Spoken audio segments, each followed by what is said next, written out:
ఇద్దరూ భారతీయులే. అమెరికాలో స్నేహం చేశారు. ఆ పైన అప్పు విషయంలో తేడా వచ్చి అమ్మాయిని చంపేసి పారిపోయి ఇండియాకొచ్చిన భారతీయుడిని అరెస్ట్ చేసి మళ్ళీ అమెరికాకే పంపిస్తున్నది ప్రభుత్వం.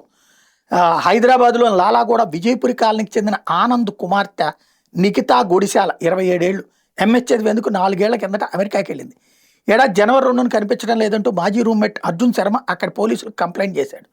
ఆ తర్వాత భారత్‌కొచ్చేశాడు.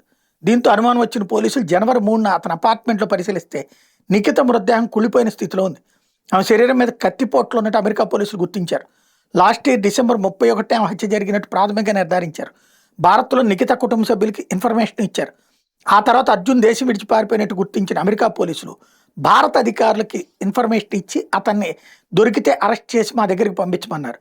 వాస్తవంగా ఈ ఈ అర్జున్ అనేటటువంటి వాడు, అర్జున్ శర్మ అనేటటువంటి వాడు తన కూతురు దగ్గర అప్పు చేశాడని చనిపోయిన అమ్మాయి నిఖిత తండ్రి చెప్పుకొచ్చారు. ఆ డబ్బులు ఇవ్వమని అడిగినందుకే హత్య చేశాడన్నది నిఖిత తండ్రి ఆరోపణ. హైదరాబాద్ పోలీసులకు కూడా కంప్లైంట్ చేశారు. ఈ క్రమంలో నిందితుడి మీద పోలీసులు చీటింగ్ కేసు నమోదు చేసి దర్యాప్తు కూడా చేస్తున్నారు. ఈ కేసు విచారణలో భాగంగానే అతడు ఆగ్రాలో ఉన్నట్టు పోలీసులు తెలుసుకుని ఇప్పుడు అరెస్ట్ చేసి కేంద్ర దర్యాప్తు సంస్థలకు అప్పగించారు. ఇప్పుడు కేంద్ర దర్యాప్తు సంస్థలు వాడిని అమెరికాకి అప్పగించడానికి సిద్ధపడుతున్నారు.